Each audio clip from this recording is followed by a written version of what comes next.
We've got some fresh new young talent doing some things that I know you haven't heard before. 1, 2, 3, listen.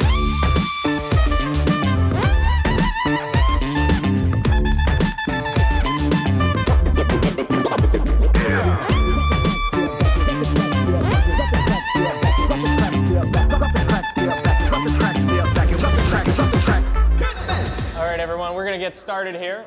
Tonight, though, we're here as Startup Grind, which is powered by Google for Entrepreneurs, and Stacy Griggs was kind enough to take his evening and spend it with us. So first, round of applause for Stacy for being here.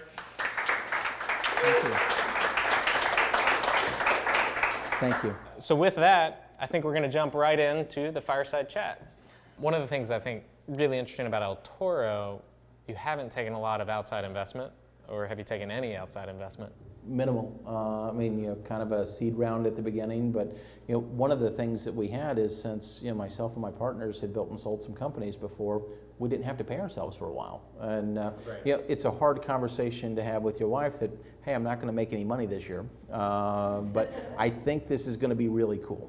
If you're a startup and you haven't had a successful exit yet, and you're in your first go round, and you're faced with a decision because you want people to burn the ships and you want to burn your ship and you want to be able to go talk to your significant other and say, yeah, I'm going to make a full-time gig out of this and I'm going to leave my job and we don't have revenue yet. What would you say to that person on where to go from there and how to inspire their team to follow them? If your only or best choice is to take capital, then take capital. We were in a little bit of a different situation where we didn't have to take significant capital.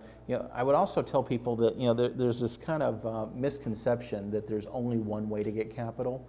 And I see people kind of think, well, I'm going to do a book and I'm going to go out to pitch people and they're going to write me big checks and I'm going to schedule 90 days for that, and then at day 91 I'll have all these big checks and I'll be able to go out and start spending that money, and that's exactly what happens. Yeah, never. But there's all kinds of alternative ways to raise capital. One of my favorites is find somebody who's willing to pay for what you do.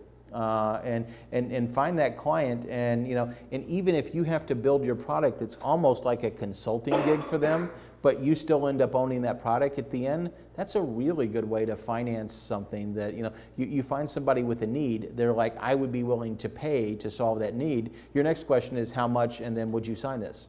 And then voila, you might have raised all or most of what you need. And by the way, once you've got somebody willing to pay you and they've signed for $150,000 to pay you for that, your business is imminently more fundable than if nobody has ever paid you for your product.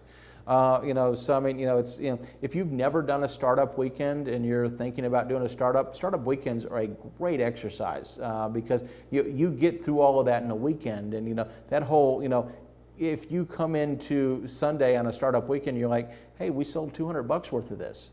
That's so much more impressive than, hey, I got this really, really whack PowerPoint, and it's like, okay, but I sold $200. Your PowerPoint looks awesome, but those dudes sold $200. So I got to feel that people that made actual money in a weekend from a product that didn't exist before this is much better than somebody who's got mad PowerPoint skills.